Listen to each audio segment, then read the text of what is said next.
Afternoon everyone.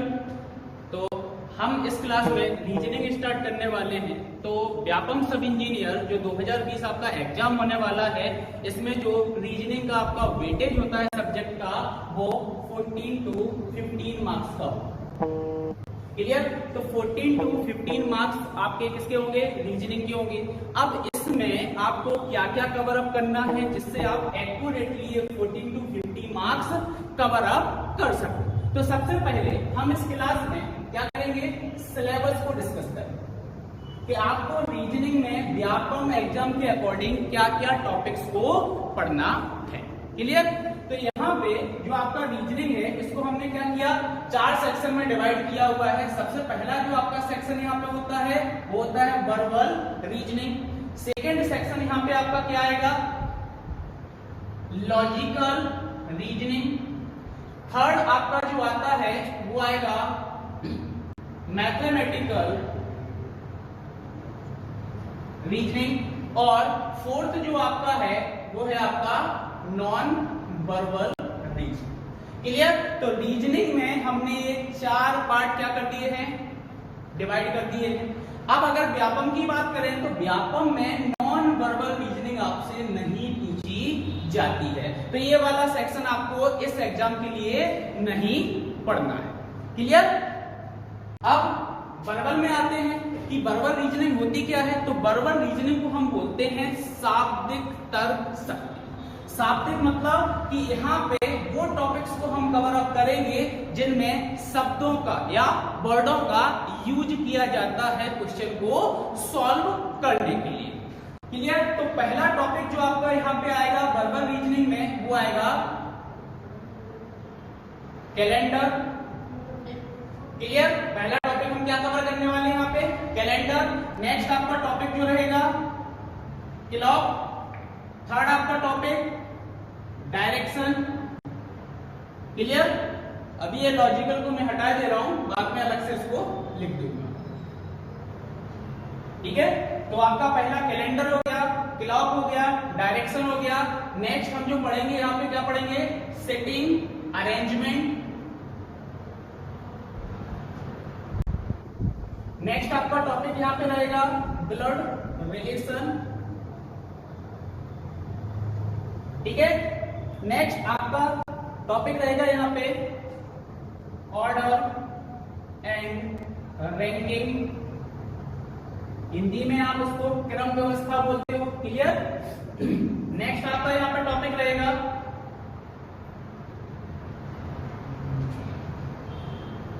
Letter series. ठीक है? Letter series रहेगा। नेक्स्ट आपका रहेगा एनालॉजी। नेक्स्ट आपका टॉपिक यहां पे रहेगा क्लासिफिकेशन। और क्लासिफिकेशन को हम एक नाम से और जानते हैं, that is odd one out. ठीक है? तो एक ऑड वन आउट और क्लासिफिकेशन आपका एक ही टॉपिक है। नेक्स्ट आपका यहां पे रहेगा अल्फाबेट टेक्स्ट।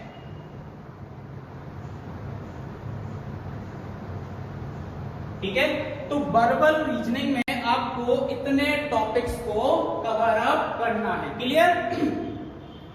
और मैथमेटिकल ऑपरेशन में पर्टिकुलर हम यहाँ पे जो पढ़ते हैं वो क्या पढ़ते हैं? बोर्डमास रूल। यहाँ पे बोर्डमास रूल को अप्लाई करके आपको सीरीज को क्या करना, क्वेश्चंस को क्या करना है? सॉल्व करना है।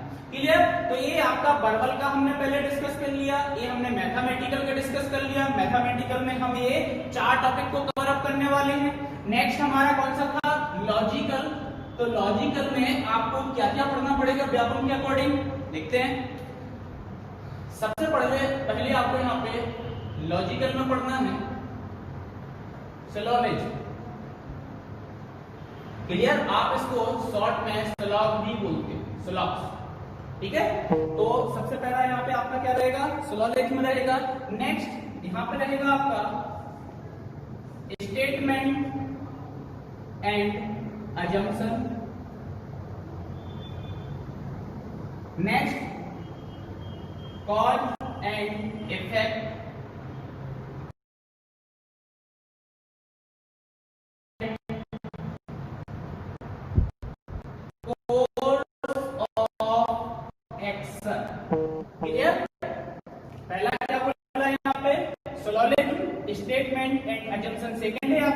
कॉज एंड इफेक्ट आपका थर्ड है, फोर्थ है आपका statement and course of action, और नेक्स्ट है आपका स्टेटमेंट एंड आर्गुमेंट। क्लियर? और लास्ट आपका जो लॉजिकल में आपके एग्जाम में पूछा जाएगा वो पूछा जाएगा वेन डायग्राम। क्या पूछा जाएगा आपका? Venn diagram. तो ये हमने अभी रीजनिंग सब्जेक्ट का एक व्यापम सब इंजीनियर एग्जाम्स के अकॉर्डिंग सारा सिलेबस डिस्कस कर। अब हमने अपने को यहाँ पे एक स्मार्ट स्टडी करना है कि आप 14 to 15 क्वेश्चंस कैसे सॉल्व करोगे। तो आपको वही टॉपिक पढ़ना है जो आपके सिलेबस में मोस्टली पूछे जाते हैं। क्लियर?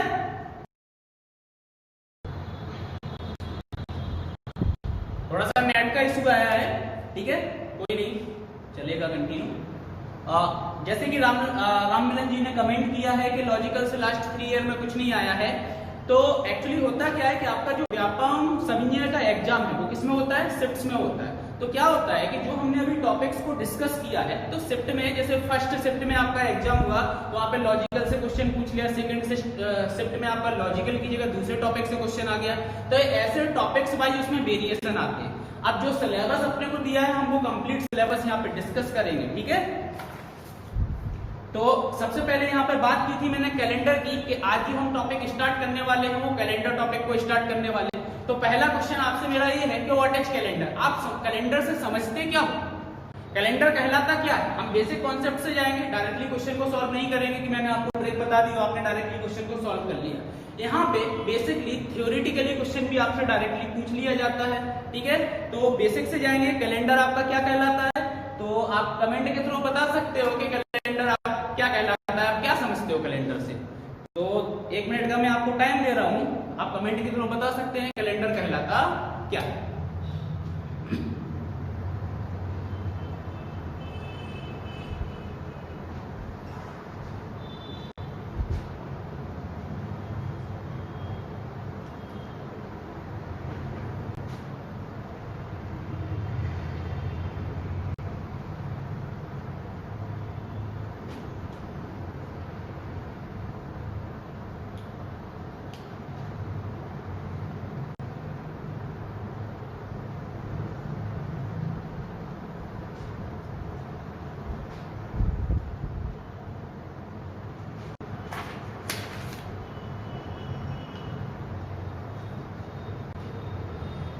किसी को नहीं पता क्या कैलेंडर क्या होता है? Okay, Pushpen ji, division of months. Okay, Pushpen ने बोला है डेट, डे एंड मंथ जिसमें शो होता है वो कैलेंडर होता है। क्लियर? ये आपने जो बोला है सही है, लेकिन अगर मैं ऐसा बोलूं कि कैलेंडर आपका एक सिस्टम होता है। क्या होता है? आपका सिस्टम होता है किसका? जिसमें हम डेज को ऑर्गेनाइज करते हैं। अब जो डेज को हमने यहाँ पे कैलेंडर में ऑर्गेनाइज किया है, किस पर्पज से किया है, किस लिए किया है, जरूरत क्यों पड़ी? तो हम सोशल वर्क भी करते हैं, एडमिनिस्ट्रेटिव वर्क भी करते हैं, रिलीजियस हमारे बहुत सारे हैं, क्लियर, एंड कमर्शियल पर्पज भी हम बात करते हैं। तो इन सारी चीजों के लिए हमने क्या किया? एक सिस्टम बनाया जिसमें हमने डे को क्या किया? ऑर्गेनाइज किया, जिसको हमने क्या नाम दे दिया? कैलेंडर नाम दे दिया। क्लियर? आप ऐसा भी बोल सकते हो कि कैलेंडर को हम यूज करते हैं टाइम के लिए। क्लियर? कैलेंडर को हम किसके लिए यूज कर रहे हैं? टाइम के लिए यूज कर रहे हैं। अब टाइम हम इस कैलेंडर में कैसे देखेंगे? तो in the form of days, week, month and year. Clear?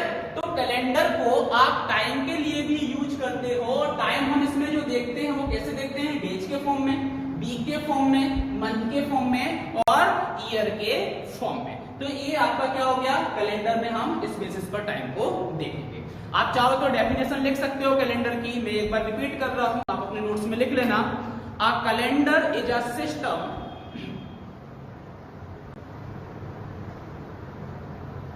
A calendar is a system of organizing day for social, administrative, religious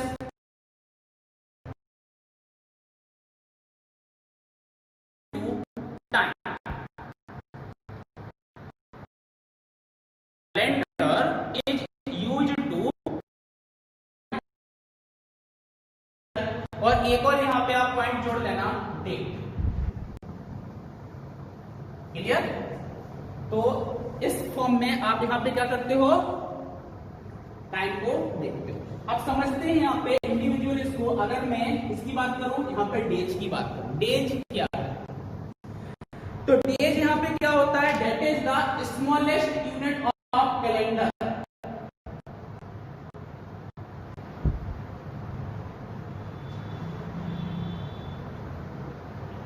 days क्या है आपका, स्मॉलेस्ट यूनिट ऑफ कैलेंडर। यहाँ पे स्मॉलेस्ट यूनिट की बात की है, क्लियर? किसकी? कैलेंडर की। और डेज आपके क्या क्या होते हैं, Sunday, Monday, Tuesday, Wednesday, Thursday, Friday and Saturday. Clear? तो डेज यहाँ पे क्या है, स्मॉलेस्ट यूनिट है कैलेंडर की, और ये आपके Sunday, Monday, Tuesday, Wednesday, Thursday, Friday, Saturday जो होते हैं क्या कहलाते हैं, आपके डेज कहलाते हैं। ठीक है? अब आप जब भी कैलेंडर का क्वेश्चन हम सॉल्व करेंगे, हमेशा हमारा जो वीक होगा, जो हमारा सप्ताह होगा, उसको हम हमेशा स्टार्ट कहां से मानेंगे, संडे से मानेंगे कि हमारा जो सप्ताह, जो वीक स्टार्ट हो रहा है वो कहां से हो रहा है, संडे से स्टार्ट हो रहा है।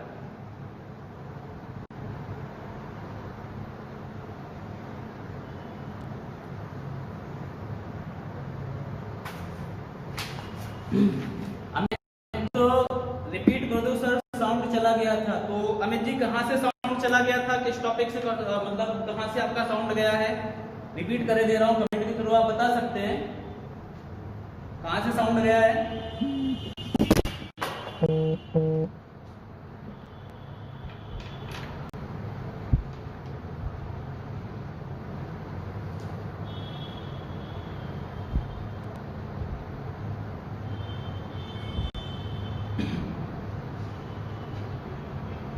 Okay, definition. तो कैलेंडर की डेफिनेशन में यहाँ पे रिपीट कर रहा हूं कि a calendar is a system of organising day for social, administrative,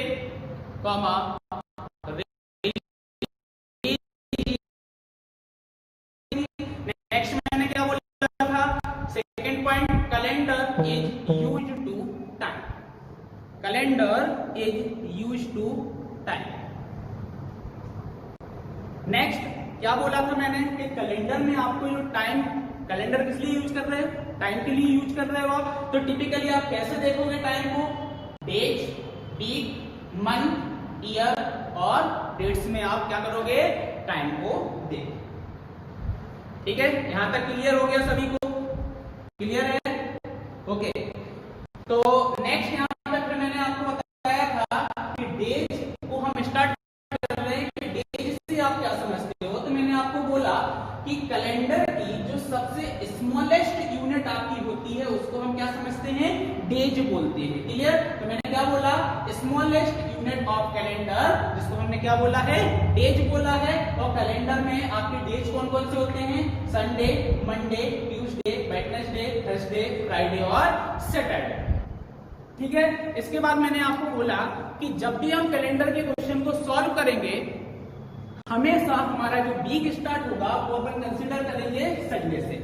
आप अलग अलग बुक्स को जैसे प्रिपेयर करोगे प्रैक्टिस के लिए, तो किसी बुक में आपको मंडे से स्टार्ट मिल सकता है, क्लियर? किसी में आपको संडे से मिल सकता है। लेकिन हम जब प्रैक्टिस करेंगे तो हम इसको कहां से मानेंगे, संडे से मानेंगे कि हमारा वीक जो स्टार्ट होता है वो संडे से होता है। क्लियर?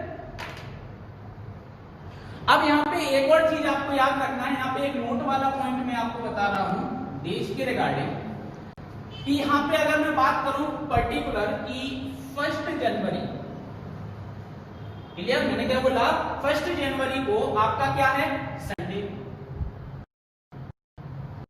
तो अब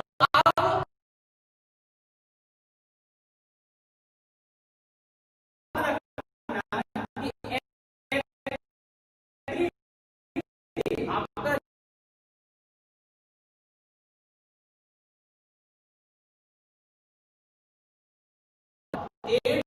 जनवरी आपका जो डे होगा वो क्या होने वाला है, संडे होने। क्लियर? तो जो नोट मैंने आपको पॉइंट बोला है उसमें आप लिख लेना, every day every day repeats itself, every day repeats itself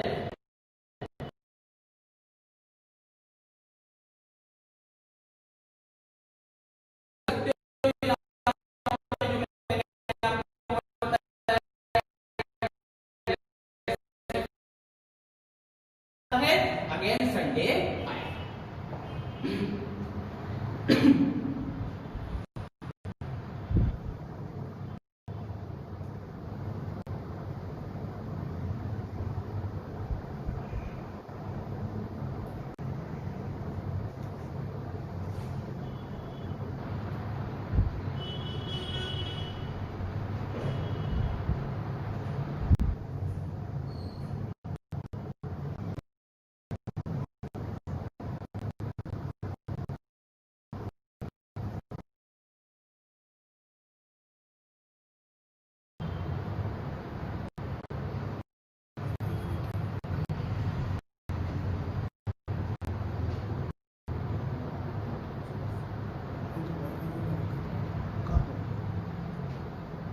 hello Amit, voice clear हुई है? चलो, तो इतना आपने लिख लिया है। एग्जांपल जो मैंने आपको बताया ये आपने नोट डाउन कर लिया होगा, ठीक है। अब यहाँ पे एक और इंपॉर्टेंट चीज है जो मैं आपको बता रहा हूं। हम आगे जितने भी कैलेंडर के क्वेश्चंस को सॉल्व करेंगे उसमें हम किस पर बेस करेंगे? वो ऑड डेज पर बेस। क्लियर? सारे के सारे क्वेश्चन सॉल्व करने में हम क्या यूज करने वाले हैं? ऑड डेज का हम यूज करने वाले हैं। किसी किसी बुक में इन ऑड डेज को आप एक्स्ट्रा डे के नाम से भी देखोगे। क्लियर? तो इन्हीं ऑड डेज को आप एक्स्ट्रा डेज बोलते हो, एक्स्ट्रा डेज को भी आप क्या बोलते हो? ऑड डेज बोलते हो। आप कहलाते क्या है? आपको सारे के सारे क्वेश्चन को सॉल्व करना है।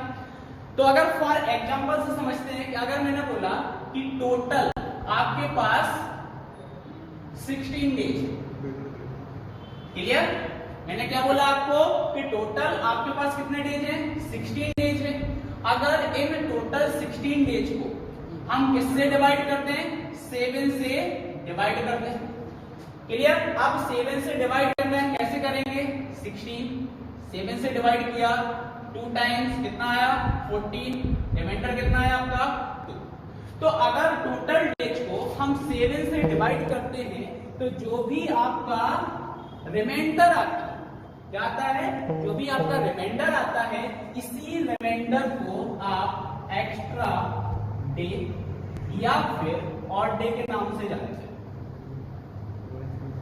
क्लियर? इसी को आप किसके नाम से जानोगे?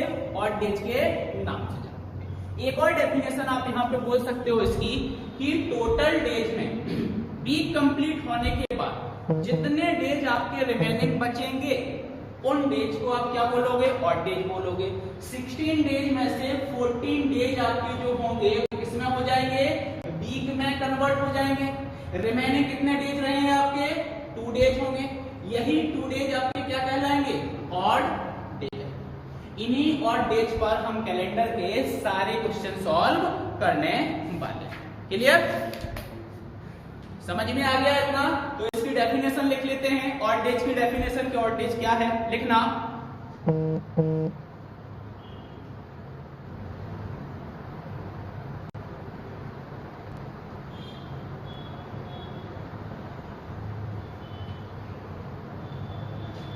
अगर कोई डेफिनेशन आपकी छूट जाती है तो आप जो आप देख रहे हो लाइव लेक्चर, ये बाद में आपको एज अ रिकॉर्डेड फॉर्म में मिल जाएगा, तो आप वहां से उस डेफिनेशन को फिर से नोट डाउन कर सकते हो अगर कोई सा भी पार्ट आपका मिस हो जाता है। क्लियर?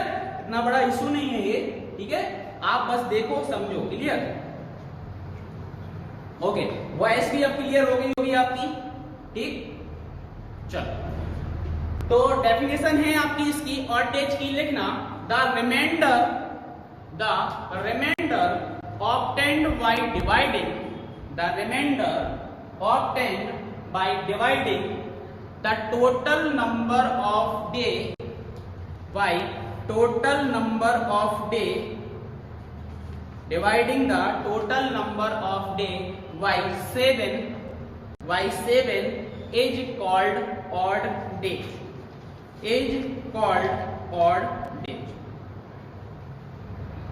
क्लियर? एक तो ये डेफिनेशन होगी जो मैंने आपको डिवाइडिंग के फॉर्म में बताया, एक मैंने आपको इस फॉर्म में बताया था कि अगर आपके वीक कंप्लीट होने के बाद जितने भी आपके रिमेनिंग डेज बच जाते हैं वो भी आपके क्या कहलाते हैं? ऑड डेज होते हैं। तो ये डेफिनेशन भी आप लिख लो इस फॉर्म में भी।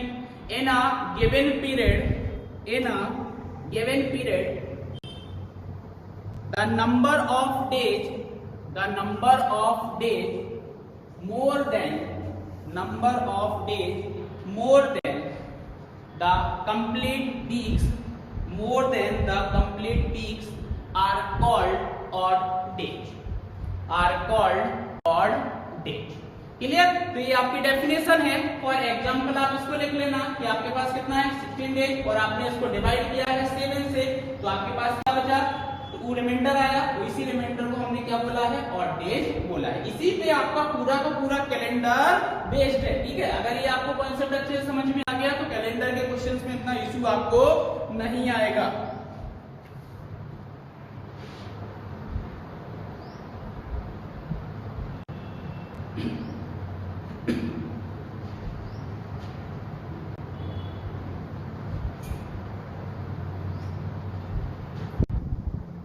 हो गया नोट डाउन? ठीक है, अब आगे वाले टर्म पे हम जानते हैं।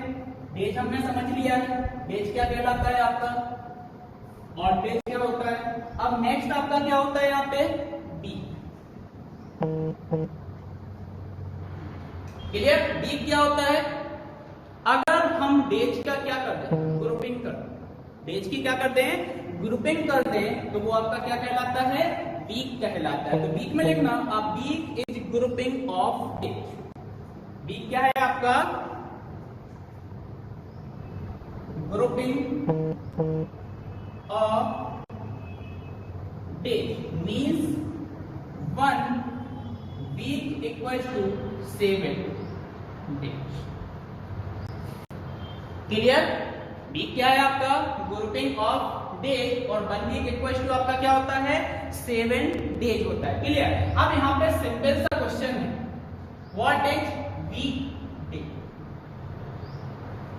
What is week day? Week day आपका क्या कहलाता है? आपसे कोई क्वेश्चन पूछे कि सप्ताह दिन वीक डे क्या कहलाता है, तो कैसे आंसर दोगे आप? तो याद रखना, संडे को छोड़ के जितने भी आपके डे होते हैं वो सब क्या कहलाते हैं? वीक डे कहलाते हैं। क्या कहलाते हैं आपके? वीक डे कहलाते हैं। क्लियर? तो यहाँ पे लिख लेना एक नोट में। क्लियर? आप ऐसा नोट डालना अपने नोट्स में और लिखना वीक डे, और इसके आगे लिखना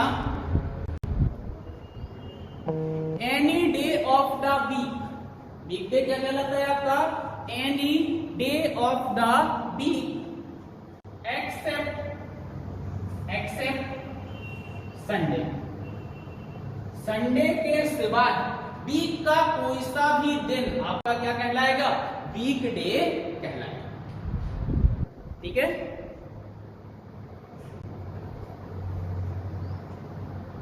लिख लिया? चलो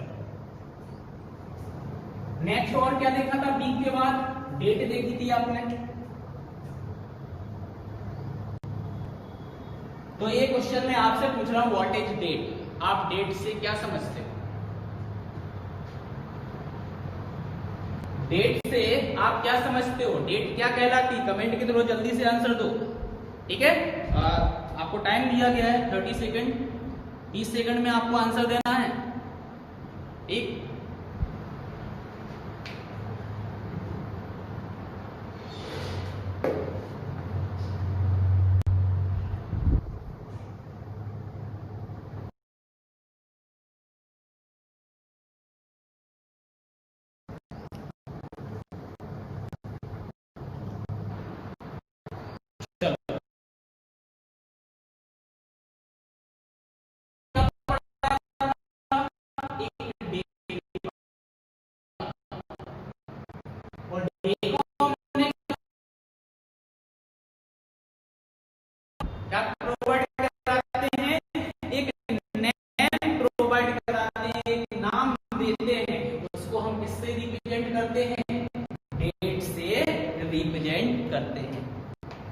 अमित का यहाँ पर रिप्लाई आया है, it's gives info about day, year and month. Next,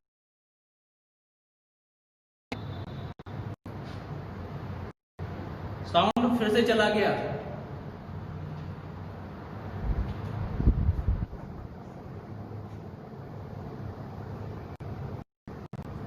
तो अभी मैंने क्या बोला आपको कि हमने जो डे अभी पढ़ा है, उस डे को हम जो नेम प्रोवाइड कराते हैं, नाम जो देते हैं, उसको हम क्या बोलते हैं, डेट बोलते हैं। ये डेफिनेशन आपको याद रखना है, ऐसा नहीं बताना है, इतना ज्यादा डिटेल्स में नहीं जाना है कि इसमें आपको डे की इंफॉर्मेशन मिलती है, ईयर की इंफॉर्मेशन मिलती है और मंथ की इंफॉर्मेशन मिलती है। क्लियर? आपको सिंपल सा क्या बोलना है, the name given to each day is called as a date. Clear? जो हम डे को नाम प्रोवाइड करा रहे हैं वही हमारी क्या है, डेट है। ठीक है, तो लिखना इसमें द नेम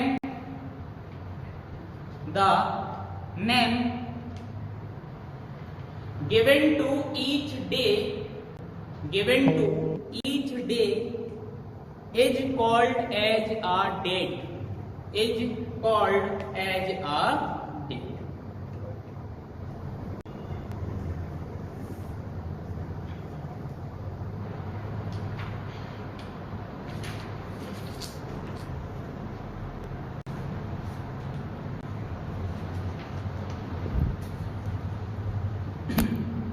क्लियर? चलो, अब नेक्स्ट हमने क्या पढ़ा था, यहाँ पे डेट को हमने समझ लिया कि हम डे को जो नेम प्रोवाइड करा रहे हैं उसको हम डेट बोल रहे हैं। नेक्स्ट आपका क्या रहेगा यहाँ पे, मंथ।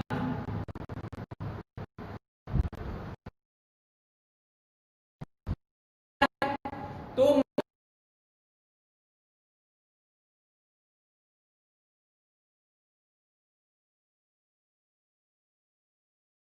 इसके साथ यूज करते हैं कैलेंडर।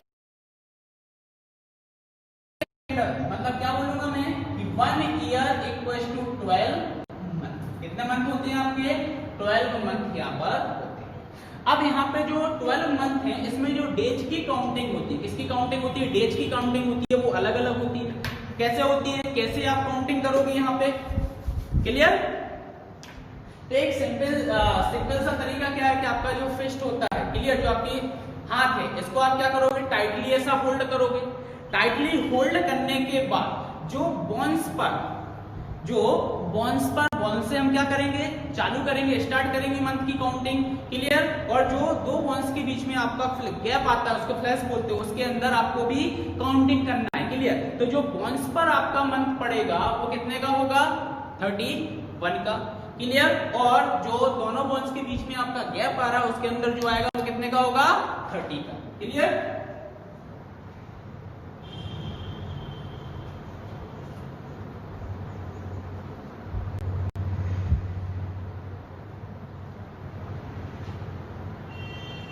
क्लियर? आप अपनी फिस्ट को जैसे ही क्या करोगे, टाइटली होल्ड करोगे, ऐसे बंद करोगे टाइटली, तो आपको इस टाइप का दिखेगा। ये आपका क्या है, बोन्स है। क्लियर? और ये उन दो बोन्स के बीच में आपको क्या दिख रहा है, यहाँ पे गैपिंग दिख रही है। अब जब आप काउंट करोगे तो क्या आएगा, बोन्स पर जनवरी, फरवरी, मार्च, अप्रैल,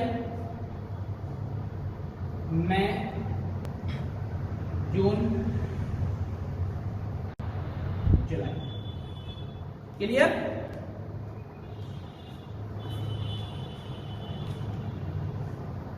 और फिर आप क्या करोगे, फिर से आपका रिपीटेशन में चला जाएगा। तो क्लियर? ये एक एग्जांपल में आपको बता रहा हूं। क्लियर? तो जैसे ही जो आपके बोन्स के ऊपर आ रहे हैं आपके क्या हो जाएंगे, 31 के हो जाएंगे। और जो इन दो बोन्स के बीच में आपके मंथ आए हैं वो आपके क्या हो जाएंगे, 30 के। यहाँ पे एक्सप्रेशनल केस है आपका, क्या है, कौन सा, फरवरी।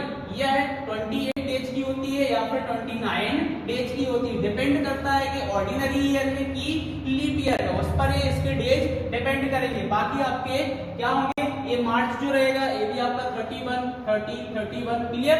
तो इस टाइप से आपको एक मेमोरी में याद रखना है कि आपका कौन सा मंथ 31 डेज का होता है और कौन सा मंथ मंथ आपका 30 डेज का होता है। क्लियर? इसके बेसिस पर आप डायरेक्टली क्या करोगे, ऑड डेज को काउंट कर सकते हो। ठीक है, तो आप डायरेक्टली यहाँ पे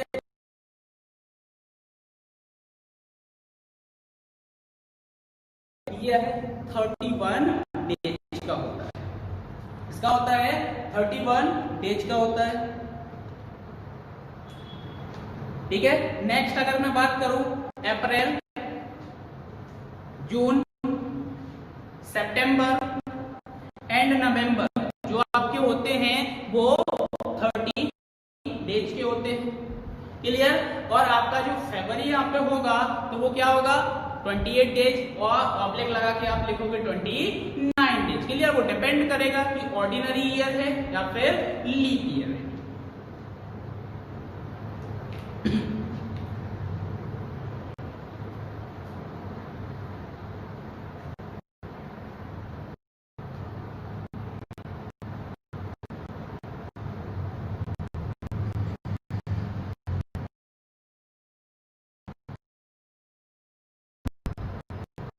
इशू अभी क्लियर नहीं हुआ क्या? अभी क्लियर हो गया था, फिर से मिस हुआ?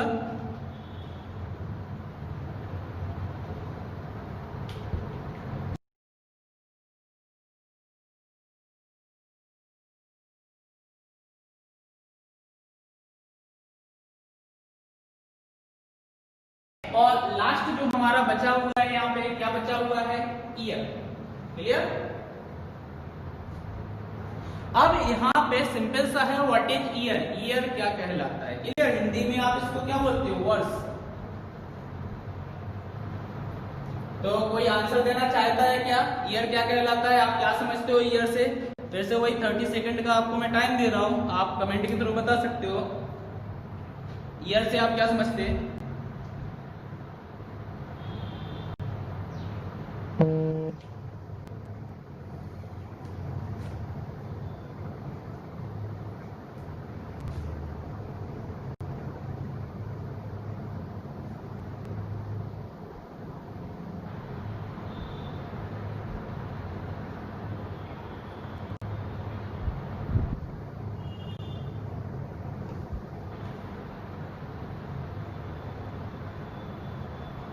Group of month, well try, अच्छा ट्राई किया था। ग्रुप ऑफ मंथ, मंथ का समूह जो होगा वो आपका क्या कहलाएगा, ईयर कहलाएगा। बहुत बढ़िया। और कोई? ये आंसर जो ग्रुप ऑफ मंथ आपका दिया गया है, अमित ने आंसर दिया है। कमेंट सेक्शन सभी के लिए ओपन है, आप कमेंट के थ्रू आंसर दे सकते हो। Next Geeta, group of month, okay. Divyansh, अच्छा ये थंब आंसर था क्या, या ये बोल रहे हो सर ये करेक्ट है?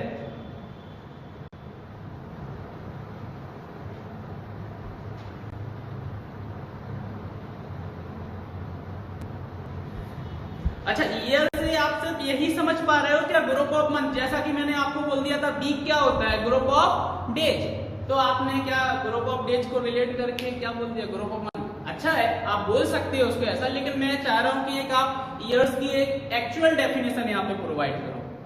तो आपने देखा होगा कि ईयर को हम डिसाइड कैसे करते हैं। अब जैसे अगर मैं बोल रहा हूं कि आपकी जो ईयर है, जनरली एक और चीज समझ लो आप यहाँ पे, डेफिनेशन समझते हैं। कैलेंडर में अगर मैं ईयर की बात करूं तो ईयर को हमने दो कैटेगरी में यहाँ पे डिवाइड किया। पहली आपकी जो यहाँ पे ईयर होती है डेट इज ऑर्डिनरी ईयर, ठीक है। और नेक्स्ट आपकी सेकंड जो आपकी यहाँ पे होती है leap year. Clear? Ordinary year और आता है कि ईयर कहलाता क्या है, और ईयर को मैंने कैसे डिसाइड किया कि ऑर्डिनरी ईयर है और ये लीप ईयर। ठीक है, तो आपने जनरली एक सुना होगा कि आपकी जो पृथ्वी होती है क्या होती है, पृथ्वी होती है, अर्थ जो होती है वो क्या करती है, सन के अराउंड घूमती है। तो उसने एक अपना रेवोल्यूशन क्या किया, कंप्लीट किया, एक राउंड अपना कंप्लीट किया। तो उस एक राउंड को कंप्लीट करने में कितना अमाउंट ऑफ टाइम उसने लिया है, वो आपका क्या कहलाता है, ईयर को रिप्रेजेंट करता है। अगर मैं यहाँ पे बोलूं कि आपकी जो अर्थ है वो क्या कर रही है, अर्थ कंप्लीट 1 राउंड अराउंड अ सन, अर्थ कंप्लीट 1 राउंड अराउंड अ सन। क्लियर? अगर आपकी अर्थ एक राउंड कंप्लीट करती है सन के अराउंड में, तो उसको कितना टाइम लगता है, 365 days, 5 hours, 48 minute and 46 second. Clear?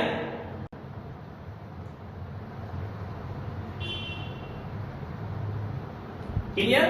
तो अर्थ सन के अराउंड एक अपना राउंड कंप्लीट करने में 365 दिन, 5 घंटे 48 मिनट और 46 सेकेंड का समय यहाँ पे लेती है।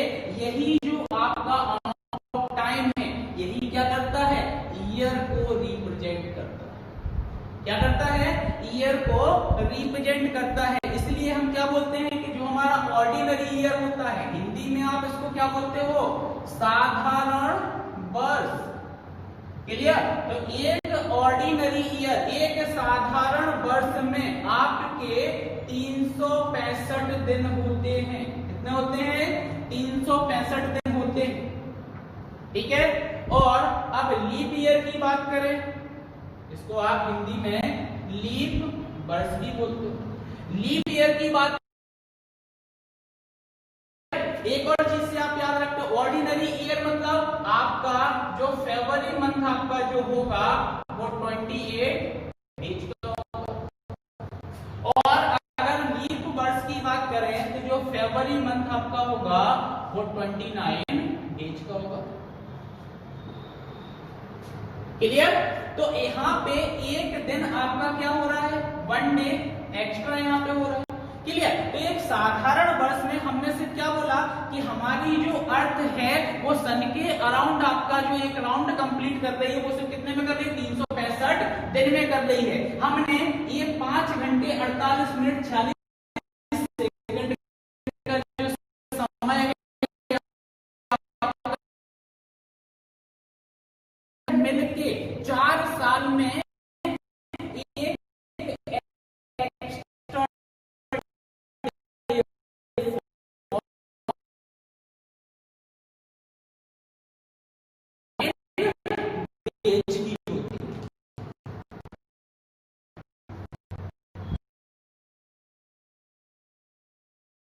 डाउन कर लो। ठीक है? उसके बाद अपन ये एग्जांपल में लिख लेंगे। लेकिन आप ईयर में, a year is the amount of time, a year is the amount of time it takes the earth to make one revolution around the sun.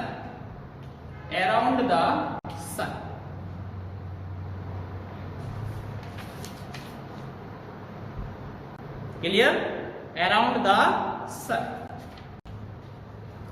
अब आपको क्या करना है कि इसी टाइप से ईयर को लिखना है, 2 कैटेगरी में आप डिवाइड कर देना, ऑर्डिनरी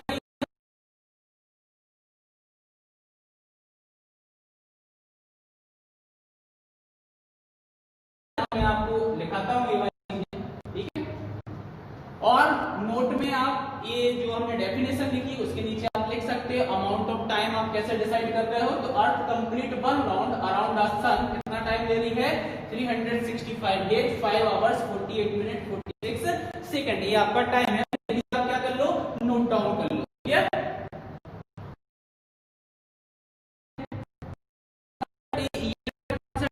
समझ में आ गया?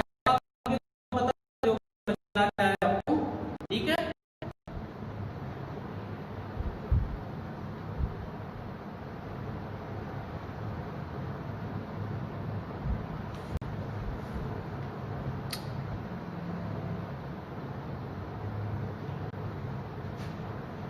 मैंने तुम्हें इसका आंसर दिया था कि time taken by earth to complete one revolution, correct है आपका आंसर।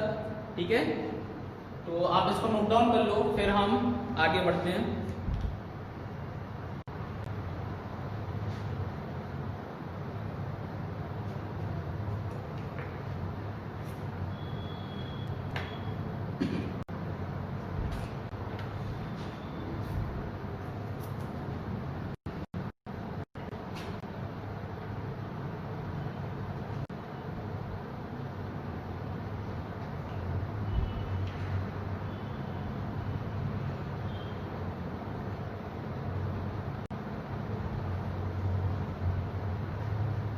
चलो,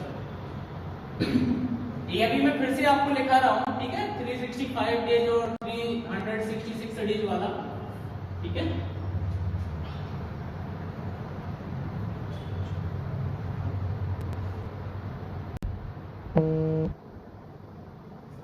तो यहाँ पे मैंने क्या बोला आपको, ईयर एक आपका क्या होता है, ऑर्डिनरी, और एक आपका क्या होता है, लीप होता है। क्लियर?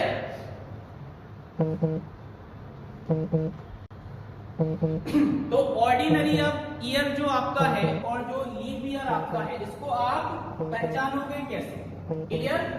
तो फॉर एग्जांपल अगर मैं आपको बोलूं कि जैसे मैंने क्या किया है, कोई सा भी आपको ईयर दे दिया, फॉर एग्जांपल 2016, या फिर मैंने क्या बोला है 2017, कोई सा भी आपको एक ईयर गिवन है। क्लियर? ये दो एग्जांपल मैंने आपको यहाँ पे लिए हैं कि 2017 एंड 2016, और अब आपसे पूछा जाए कि इसमें कौन सा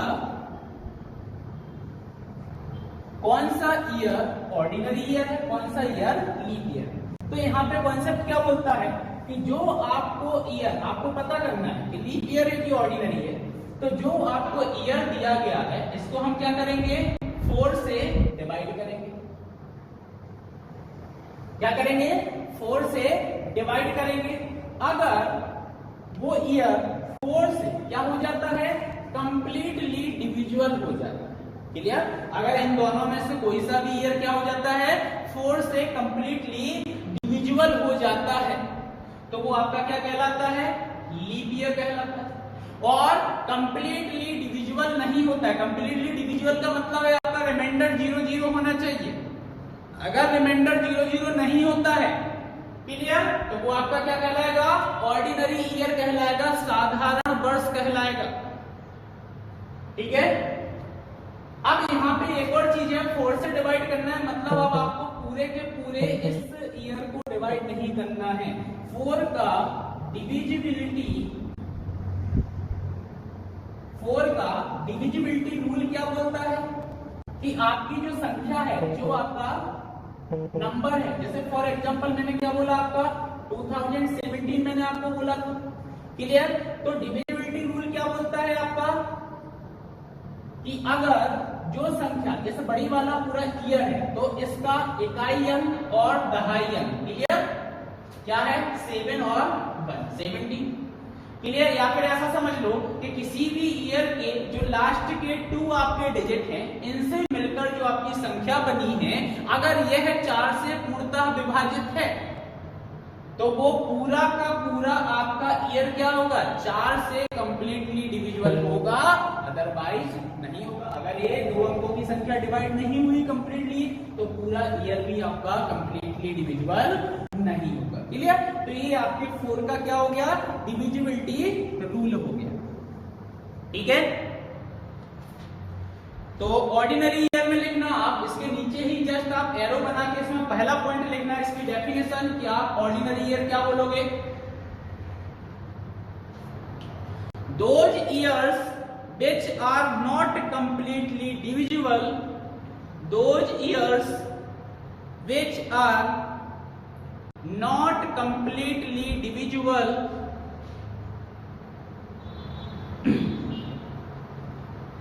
are not completely divisible by 4, उसको आप क्या बोलोगे, ordinary year. Clear? Leap year में नेक्स्ट पॉइंट लिखना, those year which are completely those year which are completely divisible by 4। Example में आप चाहो तो 2016 जो आपका है दैट इज लीप ईयर, ठीक है।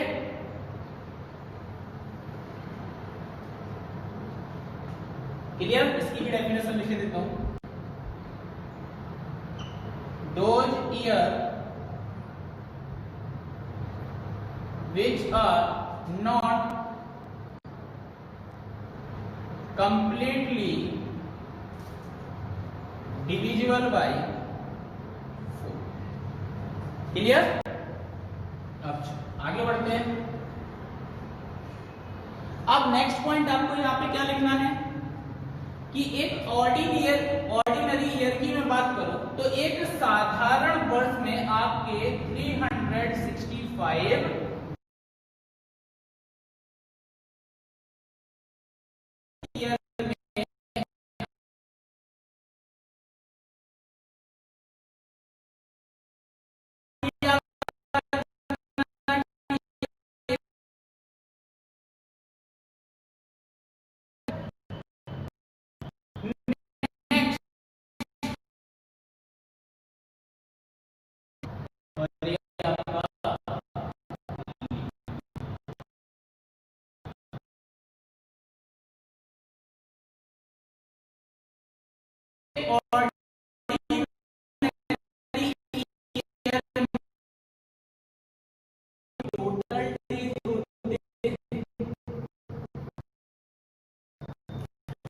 इसको क्या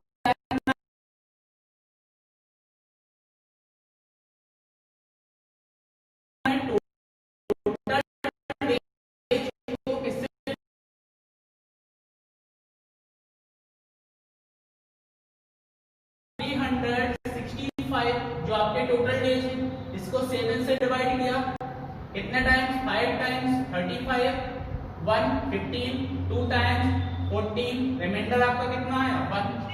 तो यहाँ पे मैं क्या बोलूंगा कि एक ऑर्डिनरी ईयर में 52 क्या होते हैं? कंप्लीट वीक्स होते हैं, प्लस 1 आपका क्या है यहाँ पे एक्स्ट्रा डे है। और मैं आपको पहले स्टार्टिंग में जब डे की डेफिनेशन मैंने आपको एक्स्ट्रा डेज होता है, इसी को आप क्या बोलते हो? और आपको सीधा आंसर यहाँ पे क्या देना है? 1 और डे होता है। क्लियर?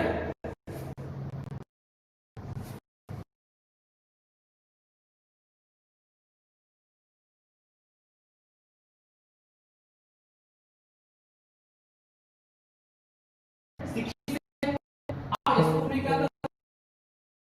5 टाइम्स 35, 16, 2 वीक्स आपके होते हैं और 2 आपके यहाँ पे क्या रहेंगे? Extra day. क्लियर? तो आप डायरेक्टली ये याद रखोगे कि एक लीप वर्ष में कितना एक्स्ट्रा डे होता है? 2 एक्स्ट्रा डे होता है। या फिर आप ऐसा भी बोलोगे कि एक लीप वर्ष में 2 और डेज होते हैं। क्या? 2 और डेज होते हैं।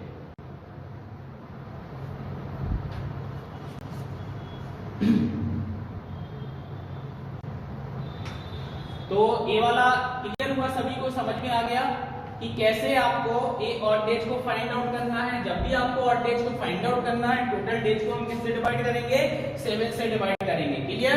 तो 52 वीक्स तो देखो कंप्लीट होते हैं, चाहे वो ऑर्डिनरी ईयर हो चाहे वो लीप ईयर हो। बट यहाँ पे चेंज क्या हुआ है? और डेज का चेंज हुआ है। क्लियर? अब वो एक और डेज बड़ा क्यों था? मैं आपको पहले ही बता चुका हूँ कि अर्थ का जो रिवॉल्यूशन हुआ अराउंड द सन, क्लियर, उसमें जो 5 आवर्स 48 मिनट्स और 46 सेकंड आपका जो टाइम था वो कंसीडर नहीं हुआ था। उसको कंसीडर किया गया तो आपका एक 4 साल में दिन बन गया और वो आपका लीप वर्ष में क्या हो गया? ऐड हो गया। तो कितना हो गया? 366 डेज आपके यहाँ पे हो गए। क्लियर?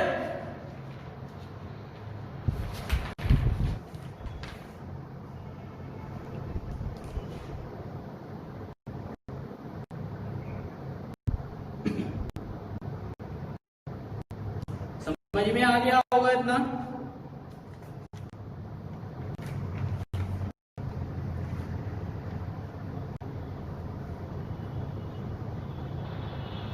तो अब यहाँ पे कुछ इंपॉर्टेंट कॉन्सेप्ट है, ठीक है? समझते हैं इंपॉर्टेंट कॉन्सेप्ट आपका क्या है। यहाँ पे ऑड डेज हमने समझ लिया है, ठीक है?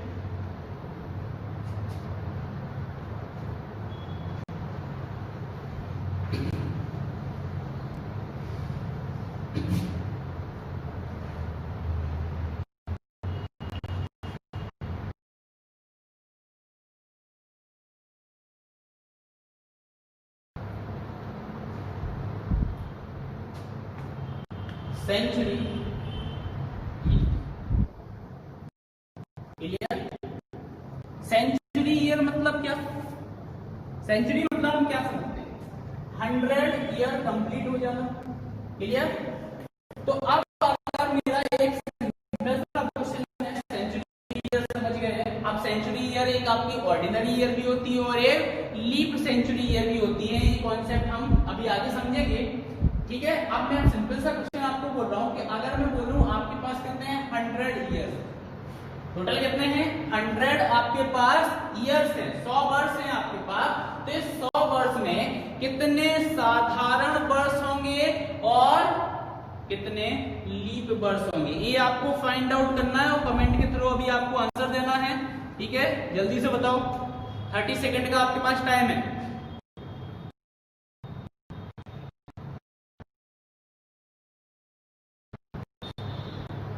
एक 100 वर्ष आपको दिए गए, इसमें आपको बताना है number of leap years and number of ordinary years, clear?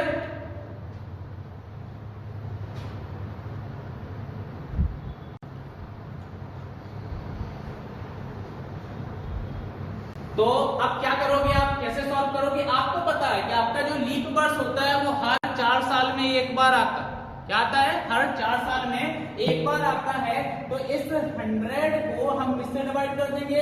4 से डिवाइड कर देंगे। कितने टाइम्स आपका डिवाइड यहाँ पे हो रहा है? 25 टाइम्स आपका डिवाइड, क्लियर? कितना हो रहा है? 25 टाइम्स डिवाइड, क्लियर? मतलब आपके 100 वर्षों में क्या होंगे? 25 लीप ईयर्स होंगे, क्लियर? लेकिन याद रखना, यही गलती हम एग्जाम में करके आते हैं कि हम मानते हैं कि हर 4 साल में एक आपका आना है। क्या आना है? हर 4 साल में आपका एक लीप वर्ष आना है, इसलिए 100 वर्षों में 25 लीप वर्ष होंगे, क्लियर? लेकिन याद रखना आपको कि जो 100 नंबर वाला ईयर है, क्या है? 100 नंबर वाला जो आपका ईयर है वो लीप ईयर नहीं होगा। क्यों? क्योंकि एक स्टार्टिंग है फर्स्ट और एक 100 नंबर है। या तो स्टार्टिंग वाला लीप होगा या फिर लास्ट वाला लीप होगा। मतलब यहाँ पे आपको सीधा याद रखना है कि एक 100 ईयर में क्या होता है आपका? 24 लीप ईयर होते हैं, क्योंकि 100 नंबर वाला जो ईयर होगा वो लीप ईयर नहीं होगा, ठीक है? और अगर 100 वाला लीप ईयर है तो आपका फर्स्ट वाला लीप ईयर यहाँ पर नहीं होगा। तो 24 लीप ईयर प्लस 76 यहाँ पे क्या होते हैं? आपके ऑर्डिनरी ईयर होते हैं। राहुल 100 ईयर नहीं बताना है, 100 ईयर में आपको क्या बताना है? लीप ईयर आपसे पूछा गया था कि कितने लीप ईयर होते हैं और कितने ऑर्डिनरी ईयर होते हैं, क्लियर? 24 प्लस 7 मीन्स ओके 76, ठीक है? तो 24 आपका लीप ईयर है प्लस 76 आपका यहाँ पे क्या हो गया है? ऑर्डिनरी ईयर हो गया है। अब आपसे क्वेश्चन है यहाँ पे कि टोटल इन 100 ईयर्स में कितने ऑड डेज होते हैं? जैसे हमने एक बोला था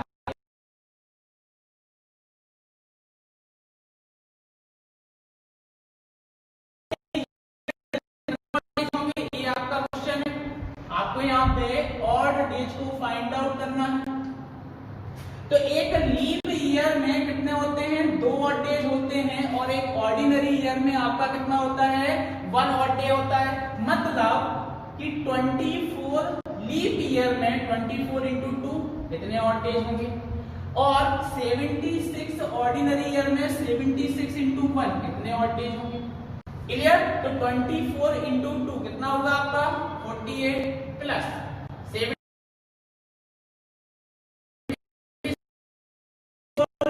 लीप ईयर में आपका क्या ऑड डेज आ गए। क्लियर? अब आप क्या करोगे, इसको ऐड करूंगा तो टोटल मेरे कितने बने, 124 ऑड।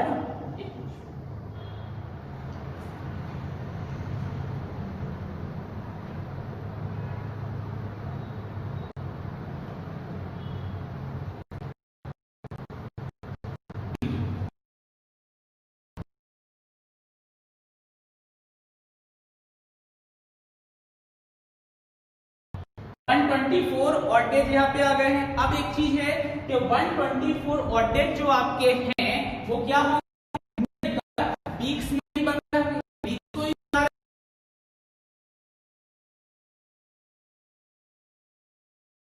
हम यहाँ से भी क्या करेंगे, रिमाइंडर को फाइंड आउट करेंगे। तो 124 को अब हम क्या करेंगे, 7 से करेंगे डिवाइड। क्लियर? तो 124 को जब आप 7 से डिवाइड करोगे तो यहाँ पे क्या आएगा कि 17 टोटल आपके वीक्स आएंगे, प्लस 5 यहाँ पे क्या आएगा, ऑड डे आएगा। क्या आएगा, 5 यहाँ पे ऑड डे। रिमाइंडर कितना बचा, 5 बचा, मतलब ऑड डेज कितने आए हैं, 5 आए।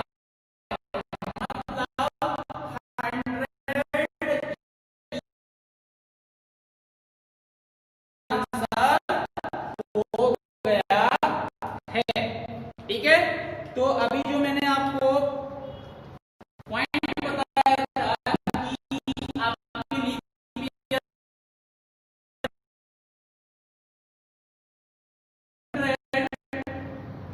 Year is not a leap year, 100 year is not a leap year,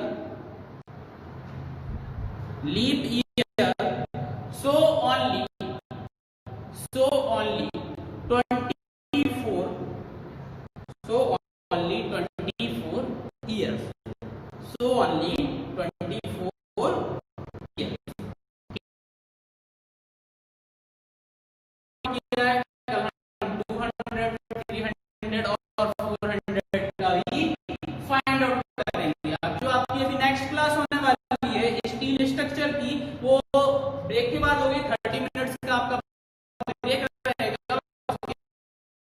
For the preparation of GATE, Central and State Assistant Engineer and Junior Engineers exams, subscribe the channel Navigate Institute now.